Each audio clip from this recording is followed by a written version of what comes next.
Let me guess, you just spent the last couple 100,000 Koen that you had to your name on the best armor and equipment possible, thinking it was going to give you an upper hand in your next raid. However, you still died. Now you're completely broke, and you're searching for answers. Well, I got you covered. You came to the right place, because you don't need to be good at this game to be rich. In fact, you could have a 0% extraction rate and you could still be rich. You don't even need to step foot into a raid and you could still be rich. With that being said, if you're broke in Arena Breakout, you fucked up somewhere along the line. You're doing something very, very wrong. So in this video, I'm not only going to show you how to get rich, but most importantly, how to maintain your wealth and never go broke again. Grab yourself a pen and some paper and let's get right into it. There's typically three main reasons why people tend to go broke in this game. Being overconfident, overstepping your boundaries, that's getting you killed. If you aren't comfortable in certain situations, just don't put yourself in them. You don't have to take gunfights, and you don't have to push a 4-stack of T6 juggernauts, so stop doing it. If you aren't comfortable with PvP, just try and avoid it altogether. Now yes, the only way to get better in gunfights is to PvP, but that's not what this video is about.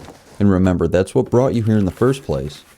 And also, yes, it is the fastest method to regain and get rich. However, it's just far too risky. Too many times do I see someone on Reddit make a post that says, "My team is sick of dying, so we pooled together our last 500,000 Koen on these S-tier loadouts. How do they look?" Well, it looks good on the person that picked it up off of your dead body. Now, I've done this myself, but remember, gear will never make you a better player. It's simply a tool to help you do your job better. It's okay to not be great at the game or to be new. Even if you are a seasoned veteran, you could very easily go broke at any time. No one has a perfect extraction rate. No matter how good you think you are or may be, you can't always make it out alive. Don't forget the saying, the gear you're using does not belong to you. It's just your turn to use it. Now let's say, for instance, your favorite loadout costs 20,000 Koen.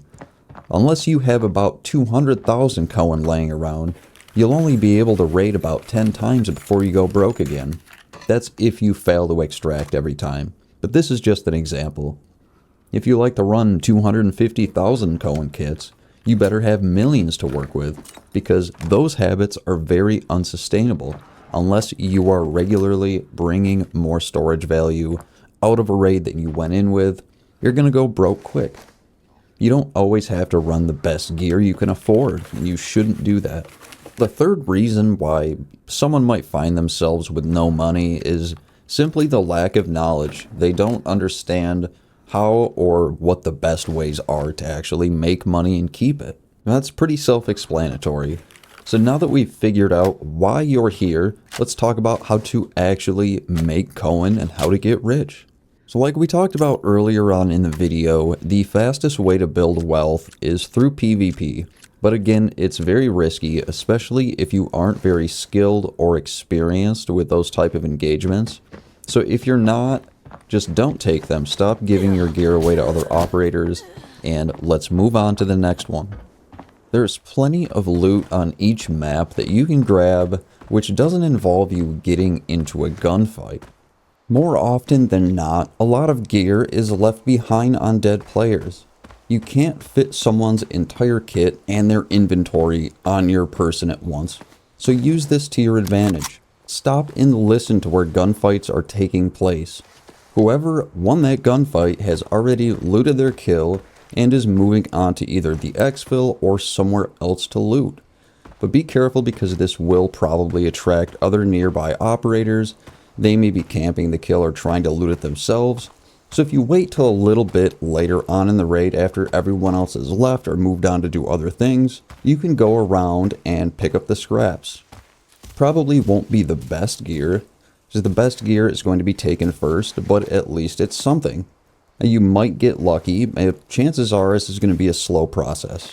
Now, when you're going around and looting on each map, stay away from the higher trafficked areas like the hotel on farm, the villa on valley, the port authority on port. Those are some examples of the dangerous, more highly trafficked areas frequented by enemy players. Now you can always take your chances and go to these areas because they do typically yield the best loot. But again, like with PvP, this comes at a higher risk. So if you do die to other players often, consider at least waiting until a little bit later on in the raid to loot those areas, or just simply avoid them altogether, because there are plenty of other areas to loot that aren't as dangerous, like the port in Valley or the villages at Northridge. Those are some examples of places that will sometimes spawn some pretty decent loot that aren't as highly trafficked as those other areas that I had mentioned. Another thing that you should always be doing is using your scav when it's off of cooldown. So it puts you into a raid with nothing to lose and everything to gain. It's literally free money. Even if you just extract with the gear you load in with, it's free money. However, I do recommend that you never leave a raid empty-handed. You should always be trying to extract with a full backpack. I'm not just saying to fill up with a bunch of random junk. Well, maybe I kind of am. But even if you fill up your bag with just light bulbs and nails, later on in the raid if you find something more valuable to put in its place, you can just drop those. Don't just over-encumber yourself as soon as you get into a raid, but if it's safe to do so and you have time before you extract, try to grab what you can to bring out of the raid with you. And now that you have a bunch of useless junk, we can move on to bartering. Some of this stuff may not be as useless as it looks. A lot of your contacts can be used to barter those items and uptrade for better gear, weapons, and armor. Whatever you can't use to barter with, sell. In fact, sell everything. Seriously, if you don't plan on using something in the next couple of raids, just sell it. You want money right now, so make sure you sell at the lowest market price. That will guarantee your item sells before anyone else's. So instead of hoarding all of your items, having to jockey them around in your inventory to make room for new pieces of gear, you can keep it nice and cleaned up, and you will have the money to buy that piece of gear back later on if you decide to. You just sold 50 lighters. Now let's take the money you made from that and go visit Deak Vincent. This is where you can make some real money. So he offers 12 items, and these item pools restock every few hours. So maybe 4 times a day, you can come back here and do the same thing. Just go ahead and search the item and see what they're going for on the market. And then you're going to go to fill. If you don't already have the items required to trade for this, they will find them on the market for you as cheap as possible. And you can just use Koen to buy these. So if something's going for $60,000 on the market and you're able to spend $30,000 to buy it from Deak, that's a $30,000 Koen profit in your pocket. But do beware, don't just go around and fill the required items list for every single item, because they're not all going to be worth your while. Sometimes you're going to end up paying more for an item than they're actually worth on the market, and you're going to end up losing money. So just be careful and be cautious, and always look at the market value first before you fill the required items list. Now you can always buy Koen, but chances are if you were in that position, you're just going to end up not only losing more Koen, but real money as well. So spending your actual hard-earned money on in-game currency is really never the best option. So there's always a deeper problem, and this is not going to solve that. In fact, there are plenty of ways to get free Koen simply by logging into the game every week. They have the weekly free Koen, the weekly free supplies, and if you don't get Koen or the key, you get the different kits, which you can either use or sell for Koen. And don't forget about being able to link your social medias to the game, and you can get free Koen for that as well. Also, the season store. You can buy different bundles, and you can get equipment and gear, ammo, Koen, and you can either use this stuff or simply sell it for more Koen. Now the Battle Pass will grant you free money as well, and you don't need to purchase the Advanced Battle Pass in order to do so. However, if you can or you want to, you will obviously get much better rewards and more free money out of it. However, the Season Point store allows you to, again, buy a bunch of different bundles, and you can either use this gear or sell it for more money. And the season point store is another really great place because not only can you buy those bundles, but at the end of every season, all the points that you haven't used, you can actually trade in for bundles of Koen, and a lot of it. So do take advantage of that at the end of every season. So now that you understand how to make some money, the hard part is going to be maintaining it. Don't make the habit of saving up enough for your favorite kit and then blowing it right away. A good habit to get into is setting a sort of a buffer or a limit for yourself. Like we talked about earlier, if you run a 10,000 Koen kit, keep enough in Koen or storage value to sustain at least 5 or 10 of those. Set a number for yourself and don't let your Koen or storage value dip below that. 1 million Koen is my number that I feel comfortable with, and I consider that my buffer. So if I start to fall below that, I consider myself basically broke.